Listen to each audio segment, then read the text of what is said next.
Hi everyone, Peter McCarthy from Pest IT here. Hope you're well. Hey, I just want to take a moment to show you a typical nesting rookery of silver gulls. Now, I'm actually working on that roof back there, training a client in elevated netting. But interesting, I've just walked onto another roof. And as you can probably hear, there's a lot of excited silver gulls here. An interesting thing is, silver gulls are no longer nesting on their coastal grasslands, they're now nesting on rooftops. And so, for example, I'm in Port Melbourne today, and I guess if I could try and just show you a typical element of what we're going to find here.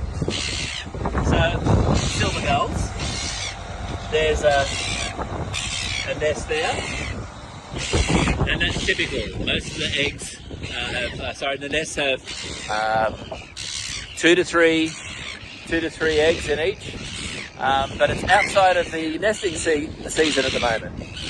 I mean, we're now at the end of November, but it's interesting. So you can see here, under all of the air conditioning systems, obviously you can see here deteriorated bird netting, bird spikes I should say. We've got grid wires all along here.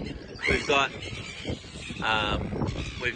sonic systems, we've got twirling things, we've got a grid system right across here, and all across all these roofs have got different arrangements.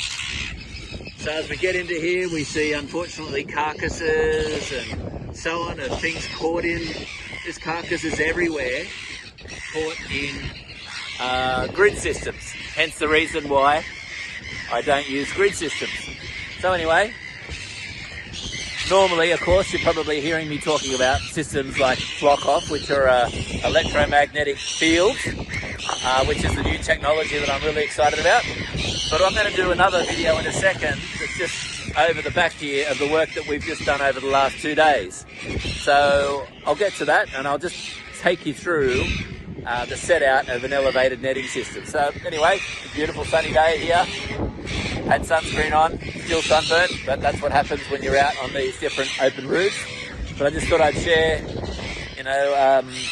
seagull, processes in places like Frankston and Dandenong, Preston and Port Melbourne and Mornington, which are very unique. Okay, hope you're having a great day. See ya.